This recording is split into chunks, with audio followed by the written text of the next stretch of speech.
This conference may contain forward-looking statements about the company, which are based on the beliefs, opinions, and expectations of the company as on date of this call. These statements are not the guarantees of future performance and involve risks and uncertainties that are difficult to predict. I now hand the conference over to Mr. Deepak Jain, Chairman and Managing Director, Lumax Industries Limited. Thank you, and over to you, sir. Good morning, ladies and gentlemen. At the outset, let me wish everyone good health and safety during these COVID times.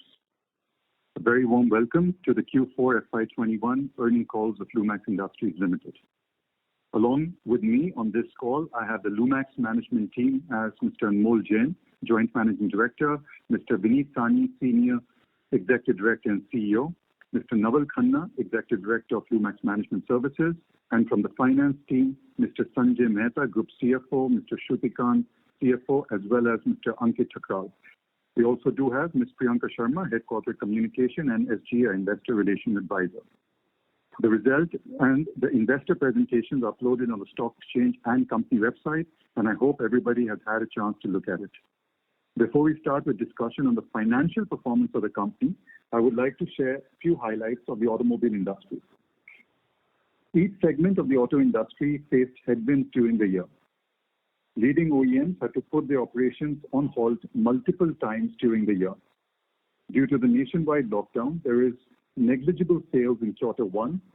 Things improved in the later part of the Q2, and coupled with the festival season, there was a V-shaped recovery in Q3 and Q4.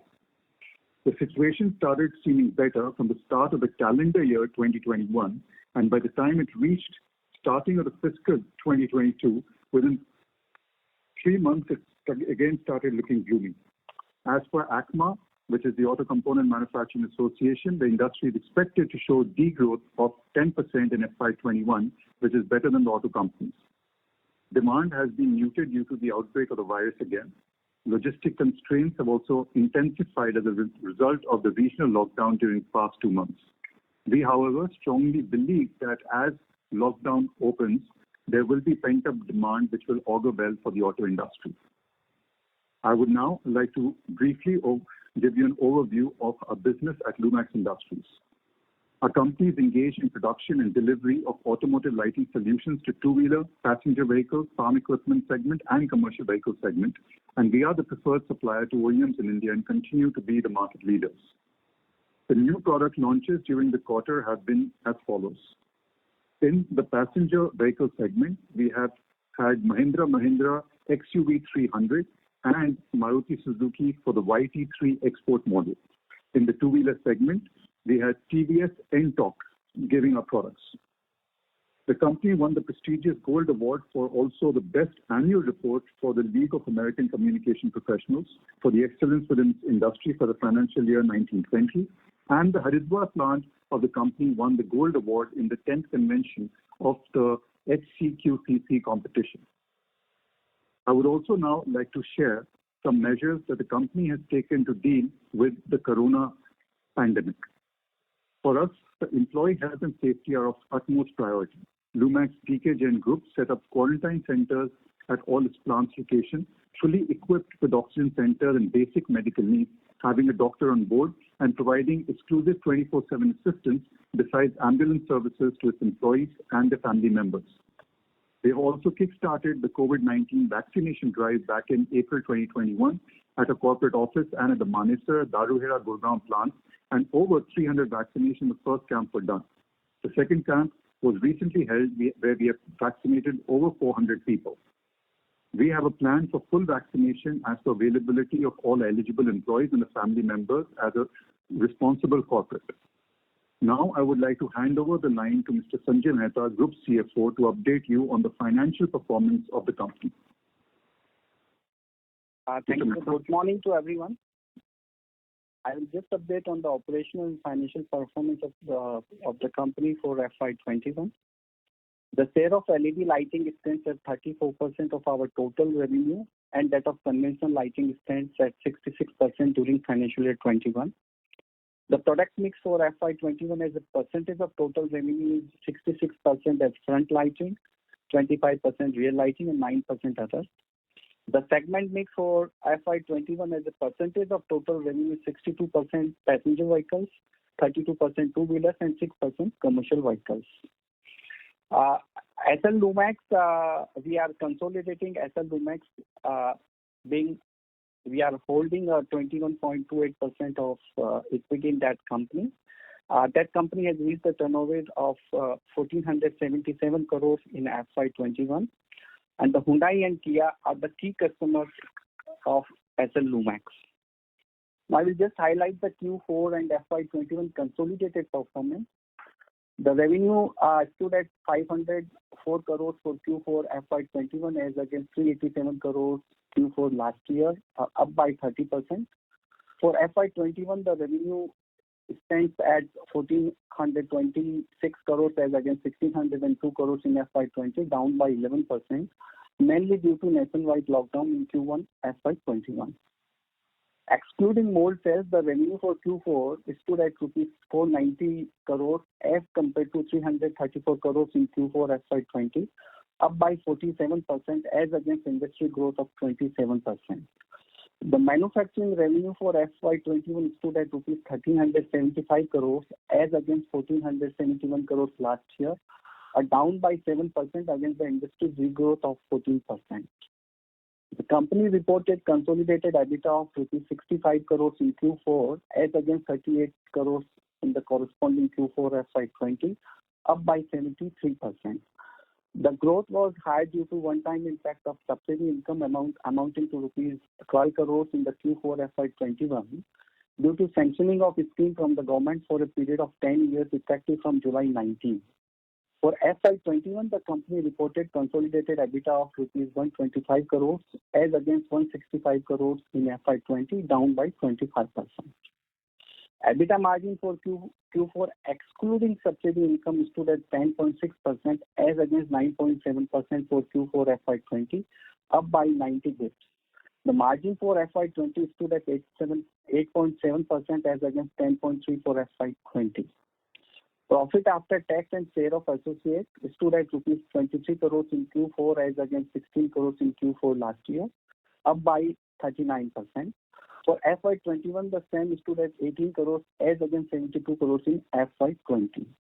For FY21, the Board of Directors have recommended a final dividend of rupees 7 per equity share. The capex during FY21 was 42 crores. That is all from my side. We now open the call for questions. Thank you very much. We will now begin the question and answer session. Anyone who wishes to ask a question may press star and 1 on their touchtone telephone. If you wish to remove yourself from the question queue, you may press star and 2. Participants are requested to use handsets while asking a question. Ladies and gentlemen, we will wait for a moment while the question queue assembles.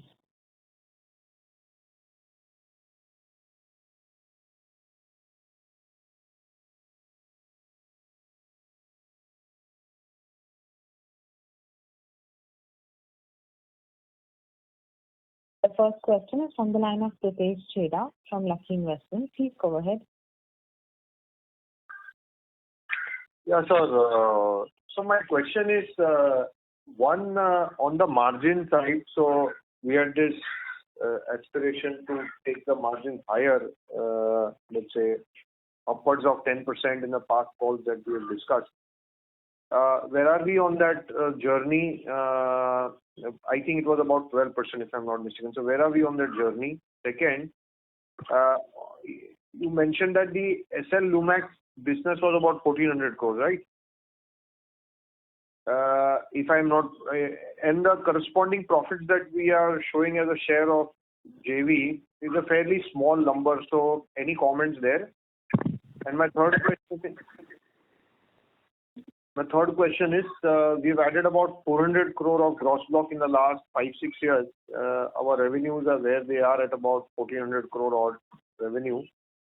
So this gross block, what is the capacity utilization on that gross block? And this gross block can generate what kind of business in your opinion? So let me first take the first question, and then we can probably give the finance team can answer the second and third. I think obviously our endeavor is to improved EBITDA margins, and our target is to actually head on to the teens. We firmly believe that with the advent of better capacity utilization and realization going forward, also if you look at it in terms of the technology shift, where more and more LED adaptability comes in, we in the future would actually be looking in at a teen margin. We're also given an outlook that our LED to conventional lighting revenue should actually come to about 50% in the next few years. However, I think with the pandemic coming in, I think last year had been an extremely challenging year. But if you look at quarter on quarter, especially quarter 3 and quarter performance, we see that we've been able to considerably improve upon basically our efficiencies. On question 2 and question 3, I'll request the finance team to basically go. I think the question 2 is regarding SL Lumax. SL Lumax has had the turnover of 1,477 crore during this financial year. Sorry? 1,477. Yeah. With EBITDA of around 4% and with a PAT of 0.5%. So here, why is this business so low on the margins vis-a-vis even your standalone operation? Actually, because of the what they have to, they have incurred a huge air freight cost, etc. And there is also a deduction from their customers from Kia. So these are the reasons. Sanjay, I will support here. Vineet Sahni this side. SL Lumax is totally it supplies to Hyundai and Kia, and they have their own pricing policies. And therefore, it is a dedicated source, and therefore the adjustments of price between the customer and supplier, that fluctuates the EBITDA a bit. So it's not that every time it is like that. They also have shown increased EBITDA results in the past. Then there is also, they have depreciated, they charge a depreciation of almost around 15 to 16 crores more by changing the life of the assets as advised by their auditor. So these are the all factors of reporting lesser PAT in SL Lumax. And if I compare with the last year they have switched from they have a gain in the tax by shifting to the 25% territory. That was the reason in the last year the impact of the tax was there.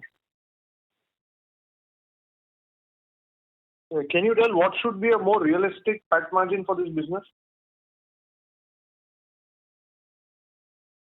For SL Lumax, if you see the history, and I think again you have to understand on the COVID pandemic. So these are abnormal times, especially the last year. But if you look at it, it's probably been growing at around about 4 to 5%, which is the PAT level. You know that SL Lumax is an associate company where we actually have a minority holding, and based on the accounting principles, we are basically just consolidating their PAT. We basically are not in the day-to-day management affairs of SL Lumax. This SL Lumax continues to be our strategic joint venture where we actually collaborate with them so that we are able to kind of consolidate the market share where they basically, as SL is a Korean joint venture, they will basically continue to service only Korean players, which would be Hyundai and Kia as a recent entry. Lumax Industries would continue to service all other OEMs in India. This is Anmol Jain here. I will also just add a bit to your third part of the question on the capex on the gross block vis-a-vis the sales. Please understand that the certain part of this capex incurred in the last 2 years has largely also gone in the insourcing of the electronic facility, which has not necessarily added to the revenues, but it has added to our margin expansion. So a bulk of that has gone into that. Also, certain brownfield investments have gone in during the last 2 years on Bangalore as well as Gujarat facilities. However, unfortunately, due to the pandemic, the realization of those capex incurred has not happened. So we do expect a strong recovery in our revenues once the volumes of the OEMs are normalized post the lockdowns and post the pandemic. But coming to the electronic expansion or the insourcing, you do see a margin expansion which has been hovering in the double-digit space since even Q3 of this year as well as Q4 it has been in the double-digit space, in line with the overall guidance of the company to go into the teenage space over the next few years. What is the peak revenue potential here on the 1,200 crore capex, or what asset turn should we assume? The asset turn for the company usually is about 1:1. Sanjay, 1.6? 1.8 to 1.8. 1.8, and we do expect that is the kind of asset turns which one should expect, taking out the electronic investment. Okay. Because the electronic investment is not adding to the revenues, but it is adding only to the margins. No, so you should take 1.8x of electronic investment. Correct. Or 1.8 on the reported. I got confused. No, so 1.8 is the total asset turnover. Okay. Total asset turnover would be 1.8.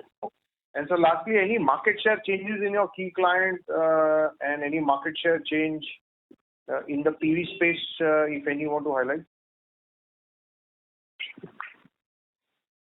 Vineet, would you like to take that or you want me to? Yeah, so market share changes as explained, NTORQ in TVS. We have added TVS as a customer. So that's a big win for us. And NTORQ is a successful vehicle. So that is a change in market share. And going forward, the investment that you have just spoken, that will also be catering to increased market share revenue starting Q1 of next calendar year. Okay. So there's no loss of market share anywhere, right? No loss of market share. So let me give you a little bit different also on this, supplement what Vineet also said. I think if you look at it as our top 3 customers, right, and you put out a performance of Q4 itself, it basically is Maruti Suzuki, Honda two-wheelers, and Hero MotoCorp. We have, in all the 3 customers, actually enhanced our basically share. It is basically better than what the customer has basically grown quarter. I'm talking about quarter 4 1920 with this quarter 4 2021. Also, there has been certain degrowth if you look at the full financial year, but it has been much lesser than basically customer growth. Rather, in Hero, we've actually grown the account of almost 6% year on year. And then Tata Motors, we have also significantly grown the account. So there are areas where we have actually basically entered on the existing customers. As Vineet was saying, there are a few customers where we were not present, like TVS. We are also looking at a strategic basically entry and upping our market share in the farm equipment sector and the commercial vehicle sector.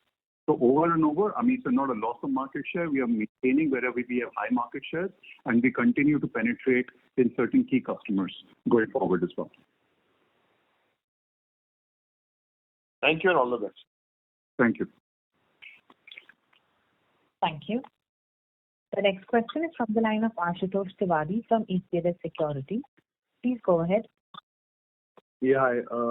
So firstly, on this mold sales number, around 50 crores for the year, obviously it is impacted by COVID in the first half. But this also basically means that the new orders under development or launches were lower. So how do you see this mold sales number going into next year, and what would be our pipeline on the product that we have today? So let me give you the point on the mold sales. It's obviously in our business, especially on lighting, being aesthetic, there are a lot of minor model changes, and mold sales is a significant part of our business. What we saw in basically the COVID year, that as you rightly said, a lot of customers delayed their product launches. There were 2 fundamental reasons for that. Because of very strong headwinds on supply chain, on the shortage of parts, availability of parts, even the current existing models, they were not able to run. And I think, we have seen in some cases where they actually have customers launched a model and were not able to produce up to the delivery expectation and even quality expectation, and basically tarnish the brand image. So most of the customers have actually delayed the product launches. Most of them are now looking at this financial year. And I think we would be back on track in terms of the mold sales because the order books have not decreased out. Rather, so the new product development has been pretty busy. In terms of specific numbers, I'll ask the finance team of Vineet to basically give the numbers. Because during this financial year, we had a mold sales of around 51 crores. And if I compare with the last year, it was 131, so there is a down of 61%. But all will be shifted in the next financial year. So there is no, as Deepak sir has told, there is no change in the lost business. It is simply a shifting from this year to next year. So you mean to say that FY22, the mold sales number will again go to 130, 140 crores kind of run rate? Yes. Okay. I'm not sure about 130, 140, but on an average, yes, our mold revenues do happen close to a vicinity of about 100 crore plus mark. So we should expect to come back to that mark, up from 50 crores in the last year to about 100 crores plus in the FY22 as a part of the budget, should all the launches go in time. Yeah, so Vineet this side, I also agree what Anmolji have just said, because see, mold sale is something which is dependent on the product launch. While the average, historical average is around 100 crores, but it also depends on the OEM's decision to launch a product, and that would determine the sales. Okay. So on this part, I mean, the shift of LED that you have been talking about, and if I look at say, certain models of Sumki, like say Maruti and all, LED lamps are there in the top one or two variants, and others, the lower variants is traditional lamps are there. So are you seeing a trend, especially in case of Maruti, that basically in the whatever is under development, even the lower variants will have LED. The from say one or two variants having LED to shift towards more models having LED. Is that shift happening? Are you seeing that uptick basically? Yeah. So I think, instead of saying a premium segmentation or basically the entry segmentation, how we basically track our LED revenue is that the total contribution of our revenue, how much is basically coming in from LED lighting and how much is coming from conventional lighting. And, in terms of even premium segmentation, we have seen that be it Maruti or even two-wheeler space, I mean, say some customers would launch it in partial LEDs. So there are multiple functions in lighting. It not necessarily have to be a complete LED headlamp. It could also have certain partial lighting, which would be LED within the vehicle, and that also boosts our revenue. And we firmly still believe that going forward, I mean, say from a 60-40 ratio, we probably would be coming into a 50-50 ratio in the next few years on our LEDs. Okay. And the other question is on the cost items. If I look at while revenues have grown very well on a quarter-on-quarter basis, but even our other expenses and employee costs also increased in the same proportion, in fact, slightly higher. So our margins basically are lower. So what reason? Is there any one-off in the other expenses and employee cost? So there is no, I think in the other expenses, there is a increase in the design expenses for which corresponding income is there in the sales. And there is also a certain repair expenses which has been booked. That is the reason of the increase in the other expenses. To the extent of employees expenses, the employees expenses is at 14.5%, what it was 13.1% earlier. Because of certain wage agreement has been there is a revision, etc. That is the reason of that. But if you look at the quarter 3 versus quarter 4, if you look at a quarter-on-quarter rolling basis, my employee cost has been pretty much static at about under 13%. So, in Q3 it was at 12.7, and in Q4 it was at 12.9. Of course, for the full year, because of the revenue degrowth in quarter 1, for the full year, it does appear to jump up to 14.5%. But once the revenue offtake starts, we do expect this to come back to the normal levels of roughly around 13%, which has been the one in 2019-20 as well. So my question is that this 64 crore number of employee costs, is that run rate going ahead? Should we assume that run rate? So we do expect that should be broadly maintained. Of course, there would be certain statutory, increases in terms of wage agreements, in terms of the inflationary costs, which would go up. But largely, we would be able to maintain it at about close to 13% of the revenue pie. And lastly, on this tax rate was very high in the quarter. In fact, last 3-4 quarters, tax rate has remained quite high. Obviously, there's some element deferred tax rate was there because cash flow tax is negative. So what's the reason behind this? No, it is it's because of the deferred tax only. Because goodwill tax is also accounted for, and we in future, because of the tax rate is from 34 to 25%, so that tax and the deferred tax liabilities adjustment is there. So from out of 45.9, 17 or 18% is the MAT tax, remaining is largely relating to deferred tax. So in 22, the tax rate will go towards 25%. No, not 22. I think 23 onward. Because we have a MAT credit, so we don't straightforward go to 25%. But while calculating the deferred tax assets liabilities, auditor will take cognizance of next 5 to 6 years. So that is the reason of changing the deferred tax. Okay, I got it. Okay, that's a lot. That's all. Thanks a lot. Thank you. We will participants to please limit your questions to 2 per participant. The next question is from the line of Jamal Goel from Union Asset Management. Please go ahead. Yeah, thank you so much for the opportunity.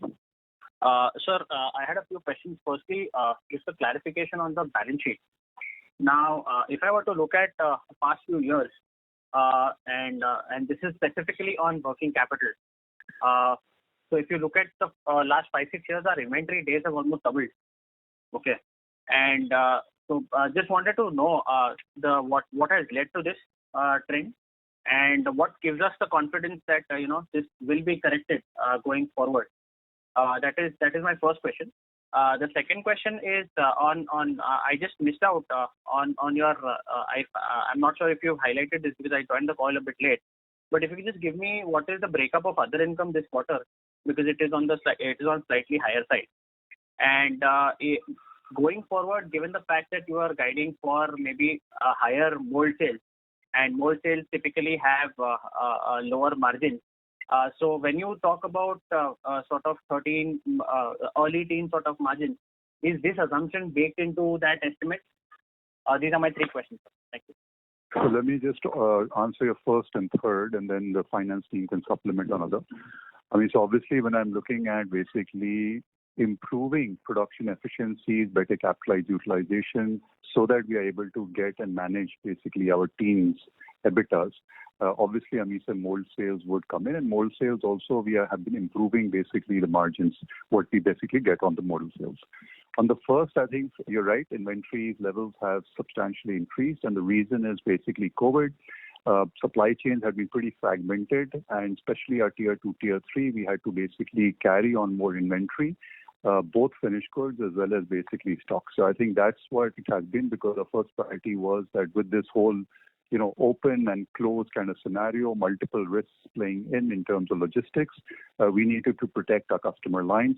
And with Q3, Q4 V-shaped recovery, I think the supply chains are pretty much stressed to have a very high delivery performance for which we have to carry high inventory. But this is not a normalized situation in our business, and we target that as basically we have, a production run which is continuous and sustainable. We will obviously be basically again going in and reducing our inventory and probably also getting into a negative working capital cycle. So your other questions? Right. So just one clarification here. Sorry, I'm extremely sorry to interrupt. But I completely take your point. In the last couple of years, the industry has been, maybe not last couple, but let's take FY19 as well, where the industry was sort of depressed. But even before that, if I were to say since FY16, we used to have inventory of 30 days at best. Today it's very close to 57 days. So this is probably not a 1 or 2 year phenomenon that I'm observing, but I just want to probably take your attention to a very slightly long-term trend, which seems to be a bit worrying. So just wanted to, I was just hoping to get some more confidence on correcting this aspect, because given the fact that we are operating at 13% margins, it is very important to keep our working capital in check so that our ROEs are healthy. So I completely agree, and by your point, I think the point is that the business dynamics have also changed if you compare it from 2016. There has been a lot of basic electronics which have come in, and that's where I've been saying that last a year and a half, 2 years, we've also invested on trying to localize it, because more and more you import out, the more basically longer lead times you basically get out. And obviously, this has been accentuated over the last 1 year, where if you see there are certain components where even we're talking about a 6-month or a 1 year kind of lead times to actually procure material. So that basically, I don't think is a normal, sustainable way to look at it, but we are cognizant of the fact that we need to basically be putting the inventory checks so that our basically ROE is healthy as well. So I completely agree, and that is the management parameter which we're very closely monitoring now. So also, Vineet, this side, I would like to add what Deepak has said, that the LED has started coming in since the time that you are mentioning, and also the projectors and the DRL. So these LED change in technology led to increased imported parts. And for imported parts, the inventory levels had to be increased, which is the norm of the customer. And gradually, as we start the localization, this will improve not only the margins, but also the inventory levels. Okay. So as and when probably the LED, what you mean is as and when your LED share improves, you will also be able to improve your finished goods, reduce your finished good inventory levels, is it? Yeah, as we localize going forward, which is the focus. Step by step, we are now localizing the products which were imported. So this would not only improve the inventory, but also it will improve our margins. Okay. Yeah. So before we get to the other income, I had one question on localization. We are sort of consolidating all our localization initiatives in one facility in Bawal. So what would be the what would be our sorry? Can you repeat? What would be what? I missed your last. So yeah, I was completing my question, sir. So my question is, just wanted to get an update on when we say localization. I'm sure the product has to go through customer approval before we start supplying these locally manufactured products to the customer. Where are we in that process? Have the customers, especially the large ones, which is Maruti and Honda, have they approved all our localized products? Where are we in that process? So I will answer that. The localization is started only after the consent of customer. In automotive, it is not an isolated activity. It is always done jointly with the customer. And therefore, approval is the integral part of localization. Example, we are localizing PCB assembly in our new electronics Bawal plant. It is with the approval of customer. We have recently localized the projector. It is with the approval of customer. So the process involves mandatorily approval of the customer, and it is a joint process. So I think if you're looking at the cycle, I think the launches which we will be doing more and more so will actually be having localized products coming through, be it projectors, be it the LED PCBs. And I think now the next level of deep localization would be on basically LED or components, which are electronic components. That will take about 2 to 3 years, because it's not just a company initiative, but there is a lot of electronic industry initiative which is looking at localization. But I think as far as we are concerned, I think first was insourcing, second was PCB localization, which we have done. Second now is on projector localizations. Okay, so PCB localization has already been done. That has already started, and the customer approval has also come. That is correct. All these plans, as Vineet has said, all these plans of localization and plants have basically customer approvals, and they usually take about 2 years to basically starting from inception investments to basically having a good production run.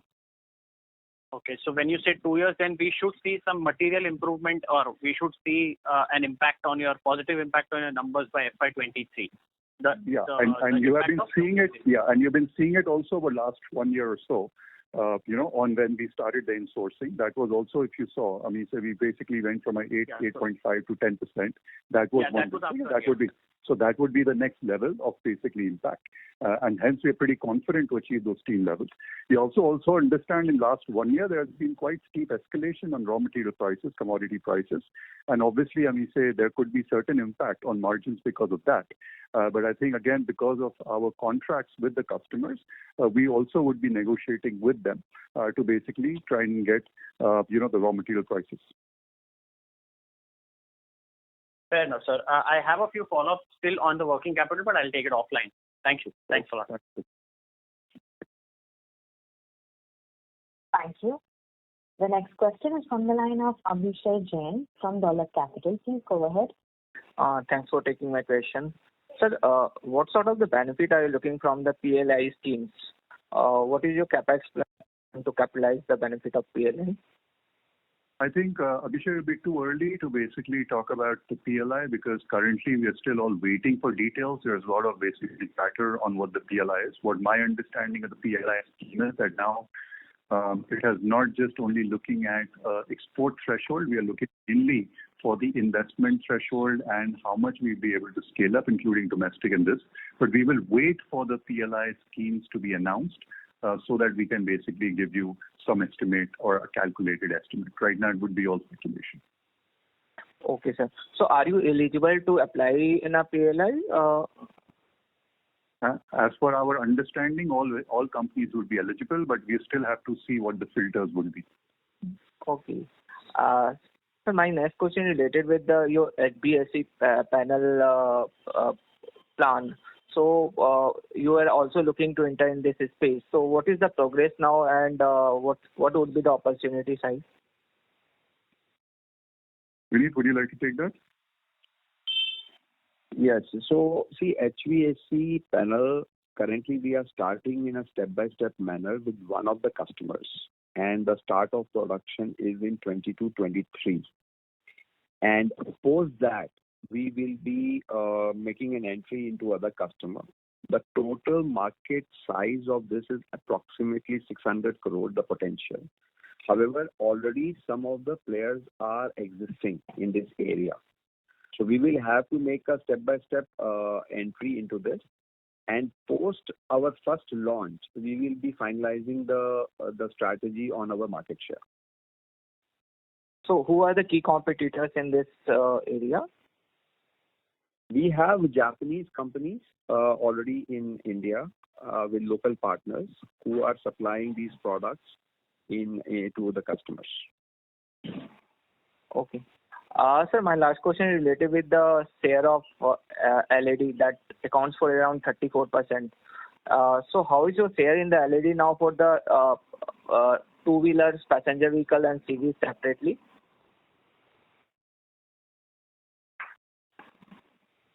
So I think overall we have maintained a 35-65 ratio. And in a two-wheeler, I think let's say it is also in a similar, it's around 30-70. So, Vineet, I'll just step in there for 9. I mean, it's approximately for 2020-21 for two-wheelers, it's about 60% non-LED and about 40% LED. And for patch cars, it's about 70% non-LED and 30% LED.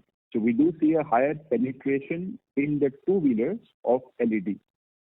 Yeah, that's mainly due to Activa, which has LED headlamp and a high selling scooter. Thanks, sir. That's all from my side.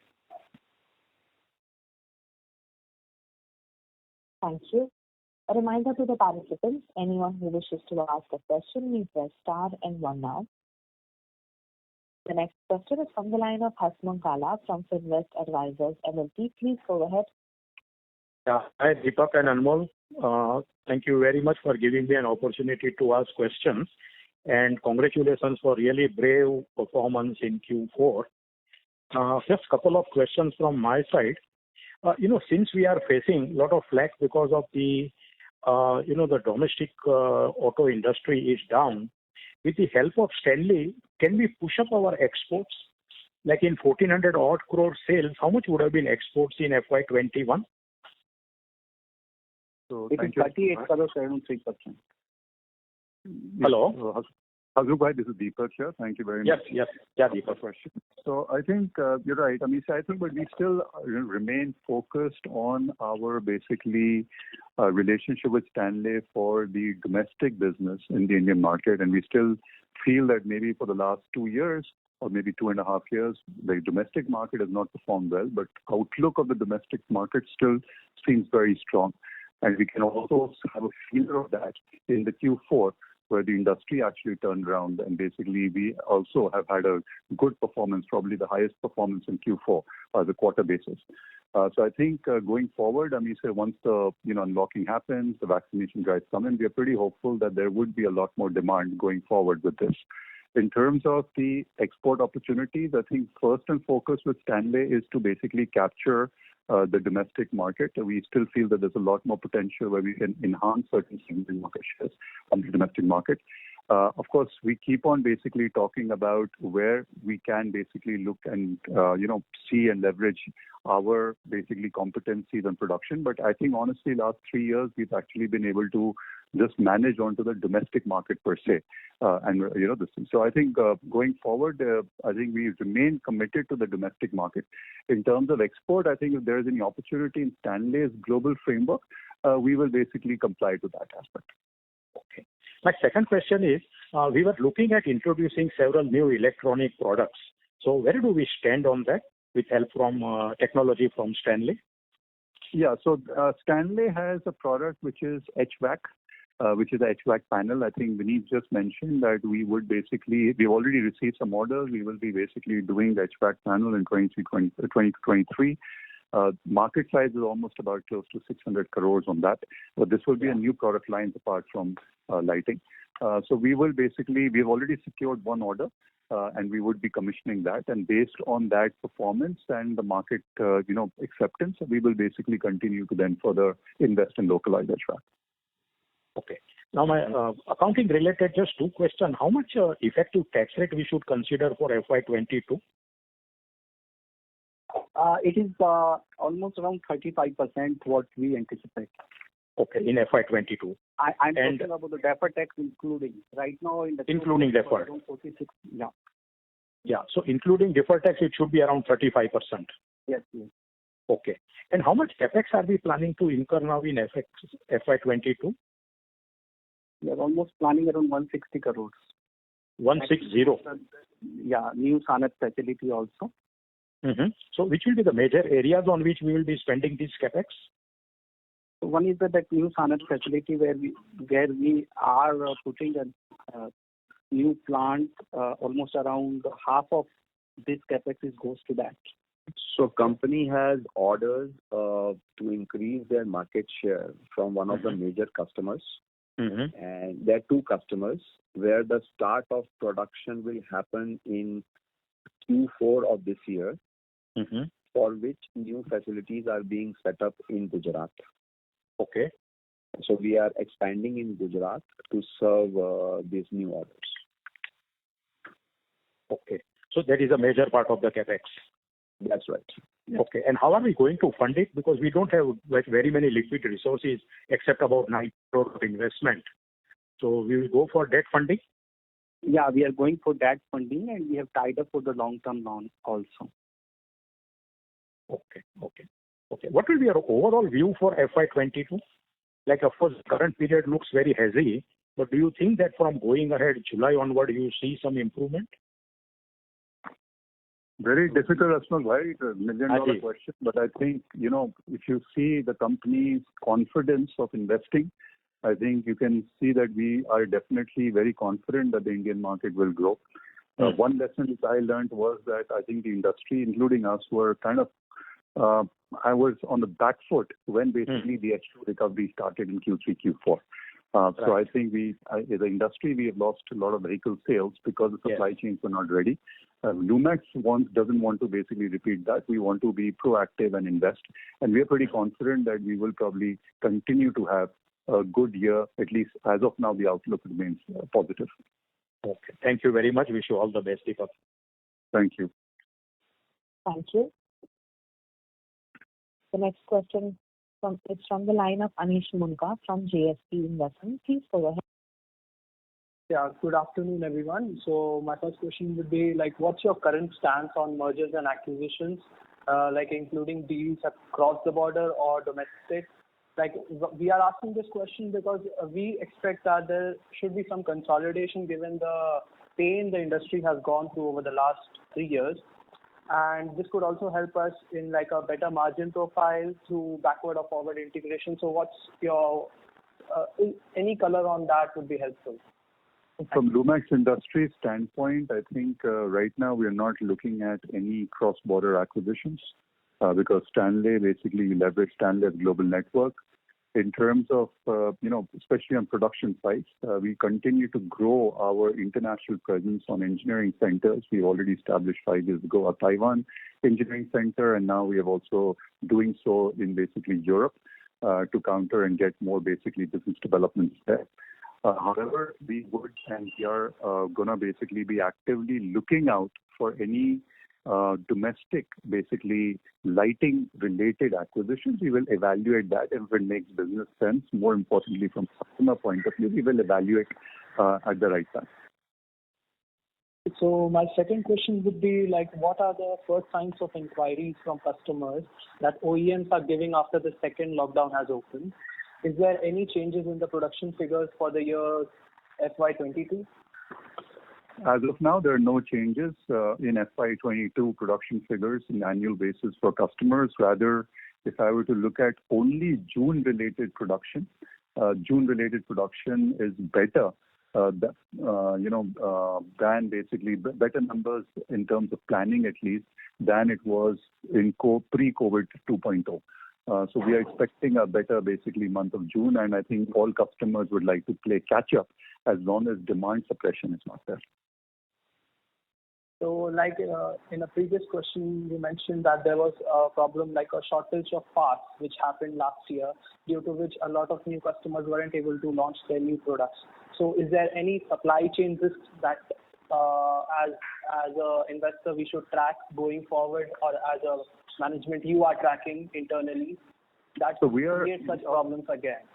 Absolutely. I mean, so we have a very strong risk enterprise matrix, and obviously, I mean, so the top 3 risks right now is obviously first is anything to do with COVID resurgence. Number 2 would probably be on global shortages of parts, which will indirectly impact us, and this is mainly related to semiconductor issues. Number 3 would be the cost escalations, where basically we have seen, fortunately in plastics, it's not as steep as what it has happened in metals, especially in precious metals and steel, and they continue to be on an upward trend, and that basically does impact the vehicle pricing in terms may have demand suppressions. So these are the top 3 risks. I think others in terms of the manpower related issues, I think more so to do with absenteeism because of illness, but happy to note right now that as a group, we are monitoring COVID cases, which right now is only on a single digit basis. So I think going forward, at least we are hoping that we don't get hit by a third wave. And even if we do, we are more resilient and at least supply chains are better prepared. Thank you so much. Thank you. Thank you. The next question is from the line of Ashwin Shetty from Marcellus Investment Managers. Please go ahead. Thanks for taking my question. So I just had one question. So there are recent media articles that we are looking at setting up a R&D facility in Europe, and we also had a senior level appointment based out of Europe. So just wanted to get your thought process on this, particularly in the context that European OEMs they don't account for very significant market share in the domestic passenger vehicle market, and also we have a Stanley as a partner. So in that context, wanted to understand your overall view. So first and foremost, the company I had mentioned just before in the call that 5 years ago we had set up a Taiwan center. The main basically center was to get competence on project management as well as electronics. And I think that center has done well for us. All the expansions on engineering is validated and fully supported by Stanley Electric. we last year have basically recruited a very experienced person whose name is Todd Morgan. He's the Chief Technology and Innovation Officer for Lumax Industries, again validated by Stanley Electric, and his basically purpose would be to get forward technologies which are probably there and prevalent in Europe. The skill set is there. And we would probably be focusing in India more on the basic engineering and adoption and localization of that. And I think with Taiwan, with Europe, and with India centers, along with support of Stanley from Japan, we want to basically have a self-reliance on technology. I think that's been the essence. Obviously, the future of lighting technology changing very rapidly, be it on electronics, be it on LED, be it on sensorization, be it on optic development. I think you'll see more and more lighting technology as a product, kind of evolve, and very rapidly, because also of CASE, connected vehicles and all this autonomous driving, because lighting would play a very, very significant role in all that development as well. So for that, I think with that self-reliance thing and having a faster adaptability for I would say affordable products in India, I think we will try and make this global combination on engineering centers.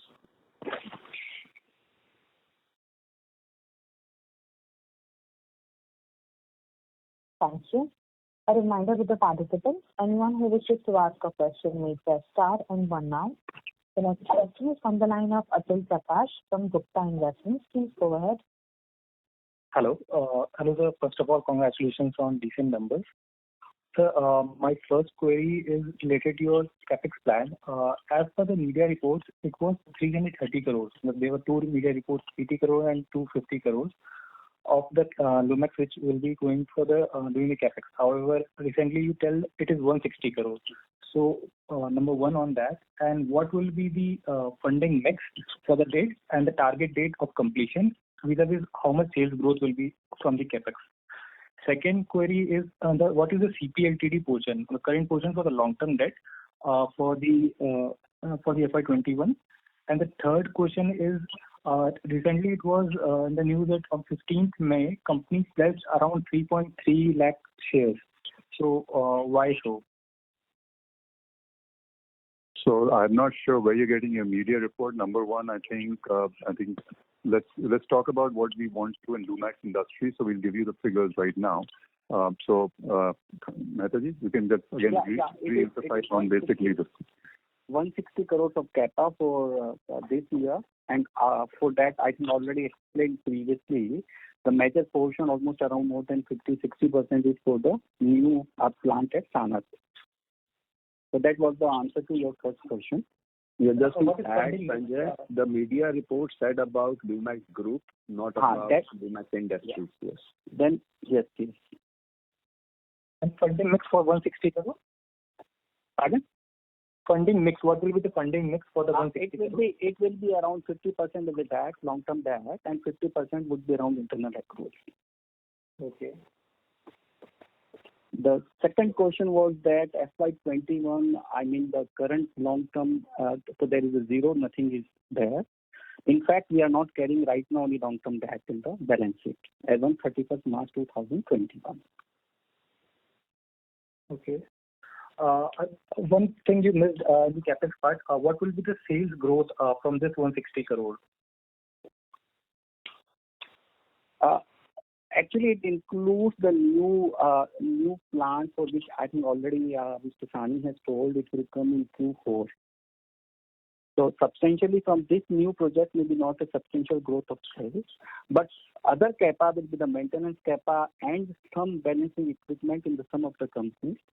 Mm-hmm. So we are expecting a growth in the double digit in this financial year. So Sanjay, on an average, we will maintain gross block to sales ratio of around 1.8. Yeah. 1.8. Right. Yeah. In the full capacity utilization. Yes. Okay. And on the pledge, 3.3 lakh shares was pledged on 15th May. Any specific reason for that? There was no pledge from. You're talking about promoter pledging? Actually, there was news of pledge of 3.3 lakh shares, so that's why I'm asking. No, who? I didn't still get it. Who pledged this share? Promoters pledge, obviously. So there is no promoter pledging on the shares. So that's what I was trying to come to. So maybe you can discuss with us offline, but this is not the accurate news. Okay. Last one thing. Dave, you told upon the price escalation clause. So for the raw material acquisition. So what is the price escalation clause with the OEM? Can you give more color on this? There's no price escalation clause. I mean, say usually the OEMs, this is the industry norm practice that the OEM and the tier ones, depending on their products on the commodity basis, would have a base rate which is probably reviewed every quarter or every 6 months on a case-to-case basis. And hence, I mean, say in an upward commodity cycle, the cash flow does get impacted, and in downward, it also gets positively impacted. And we basically would get the revenue from basically the escalations in a quarterly review or a 6-monthly review. Okay. Thank you, sir. Thank you. That's all from my side. Thank you. Thank you. We would request the participants to please press star and 1 to ask a question. The next question is from the line of Rohan Shah, an individual investor. Please go ahead. Yeah, thanks for the opportunity. Sir, most of the questions have been answered. Just a slightly medium-term question. We have been talking about the opportunity from the farm equipment and the commercial vehicle segment. Could you add some more color in terms of how big the opportunity could be, and when do we actually see some major revenues coming from these segments? Thank you very much and all the best.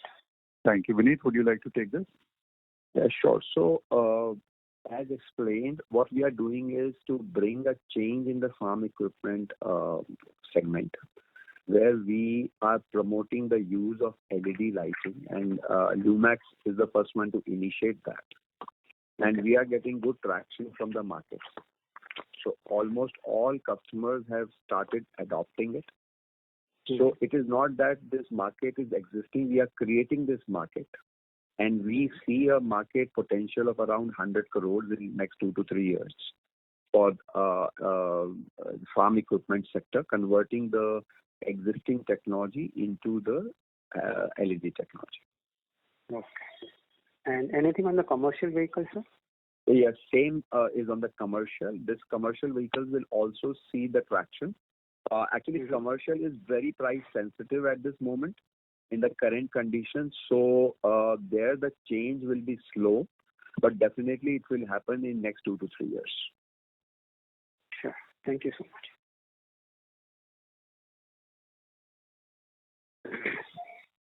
The next question is from the line of Jaman Goel from Union Asset Management. Please go ahead. Yes, sir. Thank you for the follow-up. Sir, just wanted to get back to the margins question. If I were to just see your margin trajectory has obviously improved over the last few years, and that is largely led by, significant improvement in the gross margin.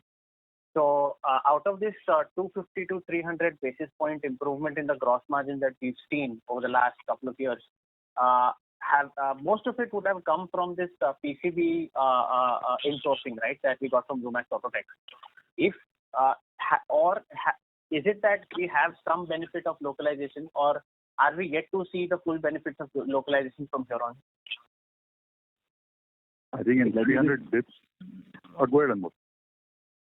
Let me just first add, I think if you look at the gross margin expansion over the last few years, you're absolutely right. It has gone up significantly, 300 to 400 bits, but all of it is not pertaining to the localization of the electronics.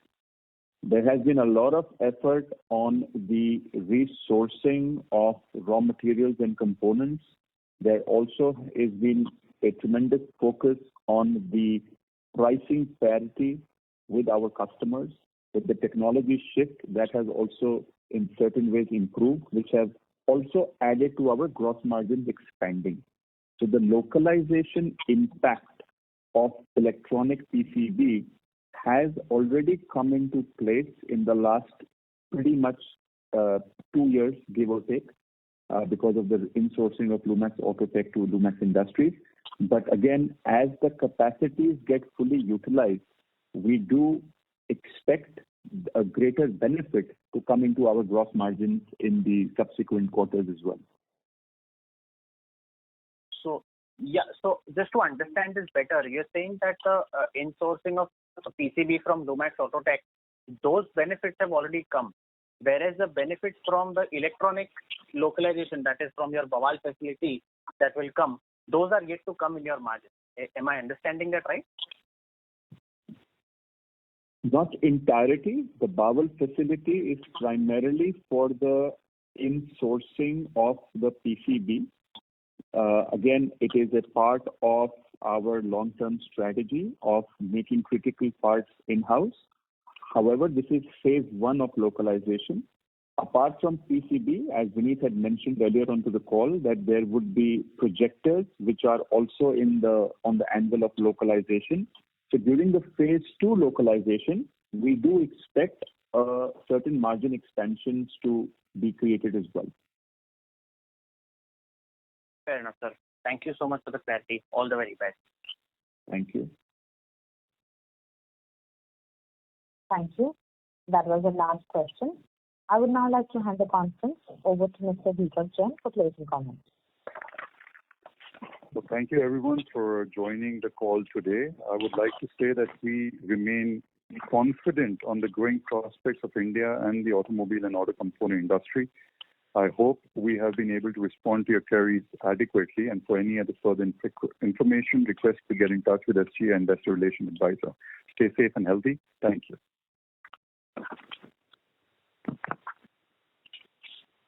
Thank you. On behalf of Lumax Industries Limited, that concludes this conference. Thank you everyone for joining us, and you may now disconnect your lines.